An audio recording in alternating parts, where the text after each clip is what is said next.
Ini kebetulan gue mau jalan ke belakang. Artinya ini kampung ini mah kampung kagak aneh buat gue. Ini sebagian lokasi syuting si Dul di sini.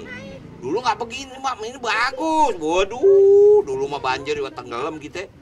Jadi waktu adegan satu, si Karyo ngudak nyari burung. Nah, itu alat di depan tuh. Dia ngudak-ngudak. Karyo apa? Bejo, bejo. Ada ras. Makanya tadi ada si Mak bilang, "Yo, waktu lu syuting gue di sini, Dul." Wah, jadi lu lihat syuting, lihat. Wah, bagus berarti. Kemudian ada versi lebaran. Jadi adegan saya, Babe sama Mandra pulang dari masjid. Itu di situ. Yang nimpukin anak-anak. Artinya ini kampung sih nggak aneh lah. Yang bikin aneh surprise bener. Nih si Babe nih. Ternyata dia. Coba lo bikin apa? Bikin kaos gua. Tuh, gua punya konveksi di sini. Kita baru rencana mau bikin kaos.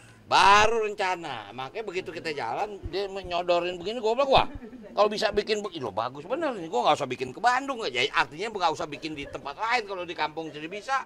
Ini UMKM kan? Iya. Bagus lagi hasilnya tuh. Tapi lu sanggup bikin banyak ya? Insya Allah. Oh, udah ntar kita goreng. Jadi. Bang Nono kan Ya. sebelumnya menjabat di Banten ya, dapilnya juga DPR Banten gitu Betul. ya, terus kemudian kembali ke Jakarta. Ya. Nanti ke depannya ini akan seperti apa sih Bang? Selain mungkin kalau ini kan daerah Abang Ya, sendiri, ya. akan seperti apa Bang? Ya memang setelah saya coba belajar ya dari apa yang diperintahkan Ibu Mega saya ada di Banten. Ini sebetulnya menjadi tempat saya pelatihan. Saya sebetul dari 2008 sampai 2016 itu ada di Provinsi Banten. Kalau dihitung mungkin lebih dari 10 tahun. Saya pertama kali ada di Kabupaten Tangerang, yaitu sebagai wakil bupati. Kemudian naik 2012 jadi wakil gubernur di Provinsi Banten. Naik 2015 jadi gubernur Banten. Ternyata itu jadi pelatihan kalau satu saat saya harus di Jakarta. Gitu kan. Nah itulah sebetulnya impian Babe. Sekali-kali gue lihat lo mau jadi gubernur. Jadi gubernur udah, walaupun memang baru di Banten. Nah sekarang ternyata tugasnya jadi wakil gubernur. Nah artinya saya sama Mas Pramono itu bukan bagi tugas. Mas Pram itu memang seorang konseptor. Ya jadi kemarin waktu saya ketemu sama Mas Pram malam setelah saya pagi diperintahkan Ibu Ketua Umum menjadi wakil, saya ketemu dia. Mas Pram juga bilang, "Dul, kerja gue di meja, kerja lo di lapangan."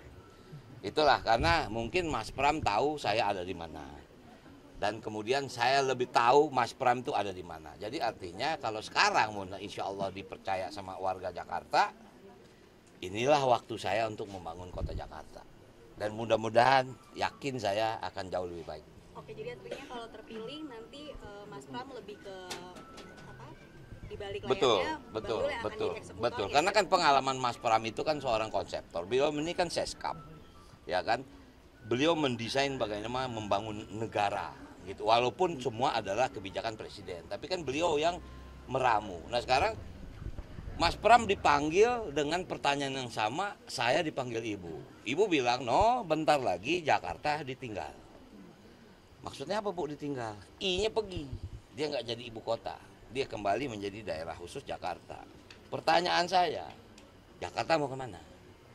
Nah, yang bikin saya agak terkejut, kamu kan Betawi. Nah, setelah Jakarta nggak jadi ibu kota, di mana masyarakat Betawi? Kalau udah bilang begitu, kita tengyang nih teriakan Babe, anak orang kampung, anak gue jadi tukang insinyur. Nah ini syutingnya di sini, jadi itu yang membuat ya kalau dibilang nostalgia, kok begini jalannya ya. Ya itulah, mudah-mudahan aja masyarakat Jakarta memberikan kesempatan bagi saya sama Mas Pram bisa memimpin kota ini. Untuk di kampung ini sendiri Pak, apa yang bakal diperbaiki nih kampung Ya. ini? Tadi kan bilang katanya dulu sering banjir. Betul. Wah ini dulu daerah banjir. Walaupun gini, banjir Jakarta itu boleh dikatakan semua lintasan. Cuman itu jangan jadi alasan. Udah klasik. Tapi memang kenyataan ini Kali Kerukut. Wah Kali Kerukut ini lintasan memang bisa dari Kabupaten Tangerang. Kemudian sebagian artinya dari Grogol segala macam. Artinya memang sekarang drainase itu harus diperbesar. Kita tahu banjir itu kalau dibilang genangan, artinya bisa surut. Sekarang bagaimana kita mempercepat surutnya itu?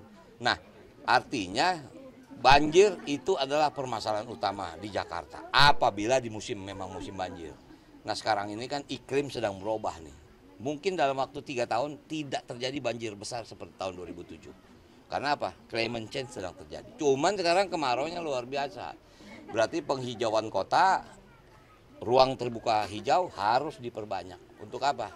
Menurunkan emisi rumah kaca yang dibilang karbon. Bang, gitu. tadi kan soal iklim ya.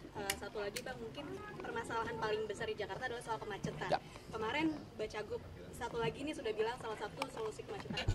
Nggak usah repot-repot psikolog keliling dah. Ya tentu setiap kita pasti punya misi, punya tujuan. Ya kita nggak usah dah ngejelek-jelekin yang mana. Artinya begini, Jakarta ini unik. Siang 14 juta, malam 9 juta. Kenapa saya bilang 9 juta malam? Berarti 4 juta itu mendatang. Kemacetan itu terjadi pada saat-saat maaf, jam kerja, datang pulang. Itu macet. Contoh soal Lebaran, Jakarta kosong. Artinya ada potensi untuk merevitalisasi yang dibilang sistem ini. Karena yang namanya begini, Bang Yos bikin busway. Bayangin kalau dulu nggak ada busway, berhenti nih Jakarta. Bang Foke bikin juga MRT segala macam. Ahok, kemudian Bang Anies. Maka itu kemana kita ngarepin ini, insya Allah nih kita lagi mau minta waktu ketemu sama mantan gubernur. Karena Jakarta ini harus dibangun berkesinambungan, nggak bisa sendiri-sendiri. Kagak usah deh, visi gue begini. Enggak, Jakarta itu udah punya plotting. Apalagi sekarang anggaran APBD DKI sudah diketok, disetujui oleh DPRD. Anggaran 2024-2025, programnya ini. Nggak bisa nih gubernur baru, wakil gubernur baru kerja yang lain. Ini dulu yang mesti dikerjain. Visi misi kita nanti kita usulkan di perubahan. Pasti terjadi di 2025-2020. Apa sekarang permasalahan? Oke, pemerintah itu bukan berarti gampang, tapi tugas utama cuma dua. Yang satu urusan wajib, yang kedua urusan pilihan. Wajib itu apa? Dasar kesehatan, pendidikan, lingkungan, perhubungan. Nah ini kita jabarin. Pendidikan apa nih? PPDB setiap tahun masalah. Walaupun Jakarta nggak seperti Banten. Jakarta tidak serumit dengan Jakarta daerah yang lain. Karena apa? Secara infrastruktur, Jakarta sudah tertunjang. Cuman bukan berarti nggak ada masalah. Itulah makanya kenapa PPDB itu diciptakan. Karena misalnya begini, jumlah lulusan SD anak-anak 18.000. Dia pindah ke SMP. Nah SMP tuh cuma bisa nampung 8.000. Yang 10.000 dilarin ke swasta. Nah inilah makanya dibikin sistem. Yang dibilang afirmasi, prestasi, kemudian zonasi. Karena apa untinya? Bangunan sekolahnya kurang. Berarti harus apa? Perbanyak sekolah. Gitu. Tapi dalam waktu dekat Bang Dul bakal ketemu dengan mantan-mantan. Insya Allah hari ini saya dijadwalkan untuk ketemu. Tapi belum tahu jam berapa. Nah, yang pasti akan kita susun Bang Yos, kemudian Bang Foke, kemudian Ahok, kemudian juga ke Bang Anies. Itu memang menjadi jadwal. Karena ya itulah, maaf mungkin kalau beliau dengan Mas Pramono jauh lebih kenal daripada dengan saya, karena dari sudut kepemerintahan kan. Nanti itu yang sedang kita jalin. Realitas sekarang Bang Anies juga paham, dia sudah tidak bisa ikut lagi. Ya buat apa juga bertahan-tahan? Yuk kita bangun rame-rame. Karena insya Allah ntar kita kelar, barangkali ada jodoh tempat lain Bang Anies jadi yang lebih tinggi, mana kita tahu. Yang penting mengkiranya Bang mau kemana sih waktu kemarin? Kenapa Bang bikin begini? Kenapa sih bikin jazz? Kenapa sih bikin ini? Begitu loh. Nah itulah. Jakarta harus begitu, udah nggak waktunya lagi kita berantem, kita ribut, udah kalau nggak ini makin berat nih ekonomi dunia terasa, ya kan perang Rusia Ukraina nggak kelar-kelar, Israel makin bandel, ini efeknya ke kita, pasti ekonomi kita akan terganggu, minyak aja udah mulai, harga bensin meningkat, nah udahlah sekarang bagaimana menghadapi itu kita harus hadapi sama-sama, mungkin itu.